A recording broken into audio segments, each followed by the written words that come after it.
जरूर। यहां पर एक नया नाम जोड़कर कहानी प्रस्तुत है।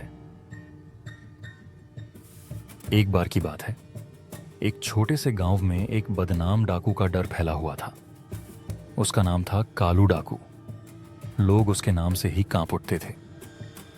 कालू डाकू ने आसपास के गांवों में कई बार लूटपाट की थी और गांव वाले उससे बहुत डरते थे।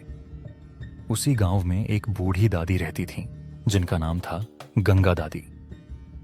दादी बहुत निडर और समझदार थीं। लोग उन्हें बहुत मानते थे और मुश्किल में उनकी सलाह लेते थे।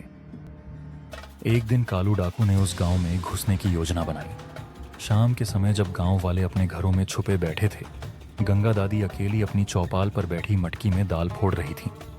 तभी कालू डाकू वहां पहुंचा और गरजते हुए बोला, दादी, जो कुछ भी सोना चांदी है सब मेरे हवाले कर दे। गंगा दादी ने बिना डरे उसकी आंखों में देखा और बोली, बेटा, लूटपाट से पेट नहीं भरता, मेहनत करके खाना सीखो।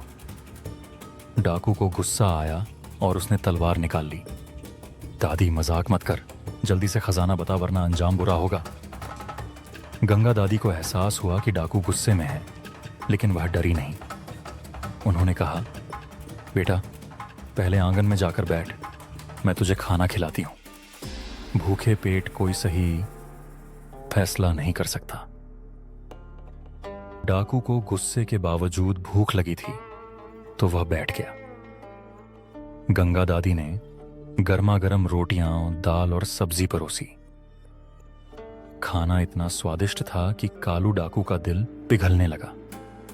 उसने थाली में बची रोटी तोड़ी और सिर झुकाकर कहा, दादी, तुम्हारी बात सही है, मैं अब इस रास्ते को छोड़ दूंगा।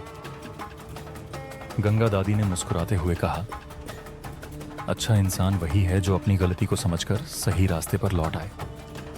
उस दिन के बाद कालू डाकू ने डकैती का रास्ता छोड़ दिया और गांव में मेहनत मजदूरी करके ईमानदारी की जिंदगी जीने लगा। गांव वालों को जब यह पता चला तो सबने गंगा दादी को धन्यवाद दिया, क्योंकि उनकी समझदारी ने पूरे गांव को डाकू के आतंक से बचा लिया था। इस कहानी से सीख मिलती है कि प्यार, समझदारी और दया से सबसे कठोर दिल भी बदला जा सकता है।